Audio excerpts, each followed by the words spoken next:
Hello everyone. I'm inside the India Pavilion of Aero India. Very neatly organized exhibition space. And this time the concept is rotary platforms.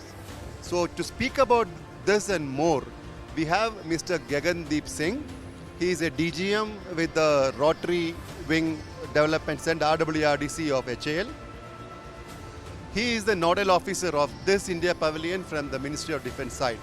So he will give us a glimpse of what this pavilion is all about. After that, we will take a walk through and see what are the exhibits around. A lot of exciting stuff.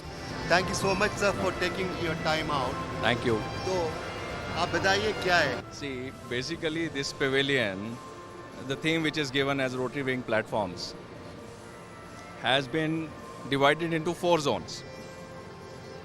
You have zone 1, which is dedicated to the star products of India vis-a-vis helicopter platforms. So you have ALH, you have LCH, you have LUH, and even Cheetah Chetak we are still serving.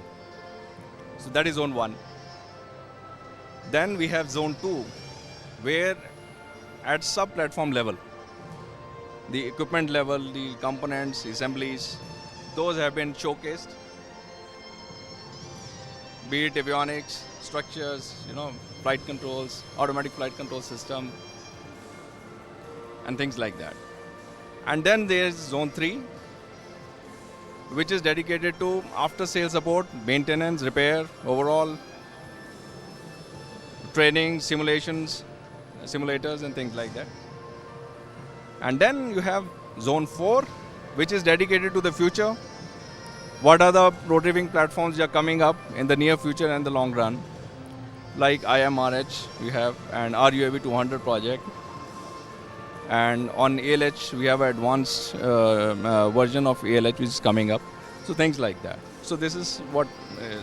Okay, so let's now go around with him and see quickly what are the things. If I step up here, you will see in military the various missions which rotary wing platforms have performed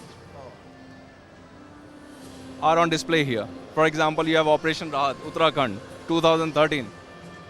It was a big challenge. You had a flash flood. So tons of Rahat Samagri was, transported during this period. Lot of people were rescued. Here, this display brings about the rotary wing basic capabilities what we have in-house within India, different domains or different expertise levels which are required. And this is, you have a composite here, composite structures. Then here you have the indigenous automatic flight control system in this corner, which is for the light combat helicopter. Okay, so all for LCH. Yes, that is being tested now. And on the other side, we have a complete transmission system open in front of you of advanced light helicopter. This is one of the most critical systems in the helicopter. And I can tell you this system is flying in the helicopters for last 20 years now. Yes. So that shows the reliability of this system. It's basically a transmission system, right from the main rotor to the gearbox, tail drive shaft up to tail rotor, everything. And now here is on engines. Basically, we have Shakti engine, which is being developed in collaboration. Here we have from Goa Shipyard Limited, they will tell you about the ship deck landing facility which is available for helicopters. This is a LUH, which is a light utility helicopter. The ship is called a AOPV class. It's a 105-meter ship which GSL has delivered to Sri Lankan Navy 2 numbers of this vessel, and now we are delivering it to the other, means Indian Navy as well as for Coast Guard as well. Around 1925 of this ship have already been delivered right now. This is an advanced naval offshore patrol vessel. Yeah, it's advanced offshore patrol vessel. We have also showcased a lot of our private partners, Indian private partners, who are there in our supply chain. So we have invited them, they also have showcased their products.